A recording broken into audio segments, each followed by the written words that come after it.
ಅಲ್ಟಿಮೇಟಮ್ಲಿ ತಮಗೂ ಕೂಡ salary.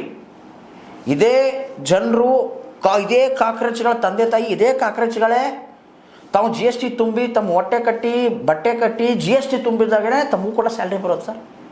Chief justice ಅನ್ನುವಂತಹ ಒಂದು ಉನ್ನತ ಪದವಿಯಲ್ಲಿದ್ದೀರಾ. ಸಾರಿ, ನಾನು ಇದು ಒಂದು ಕರಾಳ ದಿವಸ ಅಂತ ಹೇಳ್ತಾ ಇದ್ದೀನಿ. ಜನರ ಅಭಿಪ್ರಾಯ ಇದು, ಕರಾಳ ದಿನ ಇದು. ಈ ಮಾತು ಹೇಳ್ಬಾರ್ದಾಗಿತ್ತು. ಹೌದು, ಕೇಸನ್ನು ತಗೊಂಡು ಮುಂದೆ ಹೋಗ್ಬೇಕಾಗಿತ್ತು.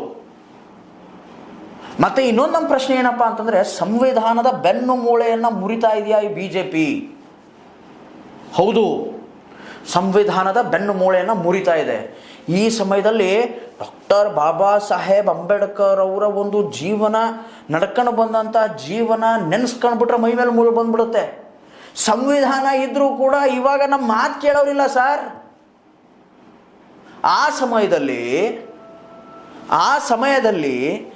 ನಿಜವಾಗಿ ಹೇಳ್ತಾ ಇದ್ದೀನಿ, ಬರೆದಿರುವಂತಹ ಒಂದು ಪ್ರೂಫ್ಗಳನ್ನು ಇಟ್ಕೊಂಡು ಮಾತಾಡ್ತಾ ಇದ್ದೀನಿ. ನ್ಯಾಯ ಅವ್ರ ಕೈಯಲ್ಲಿ, ಹೌದಾ? ಎಜುಕೇಷನ್ ಅವ್ರ ಕೈಯಲ್ಲಿ, ಆರೋಗ್ಯ ಅವ್ರ ಕೈಯಲ್ಲಿ.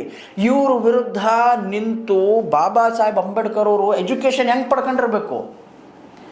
ಆಯಿತು, ಎಜುಕೇಷನ್ ಹೆಂಗೋ ಪಡ್ಕೊಂಡ್ರು, ವಾಪಸ್ ಅದನ್ನು ಸಂವಿಧಾನದಲ್ಲಿ ಇಳಿಸಿದ್ರೆ ಹೆಂಗೆ?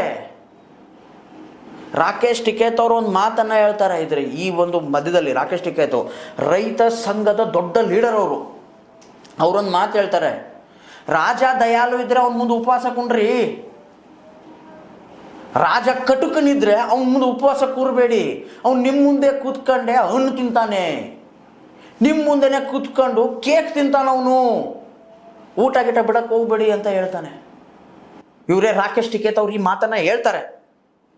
ಇನ್ನು ನೆಕ್ಸ್ಟ್ ಬರೋದು ಈ ಒಂದು ನೀಟ್ ಪ್ರೊಟೆಸ್ಟ್ ಅಲ್ಲಿ ಸೈನಿಕರ ಎಂಟ್ರಿ. ಹೌದು, ನಮ್ಮ ಡಿಫೆನ್ಸ್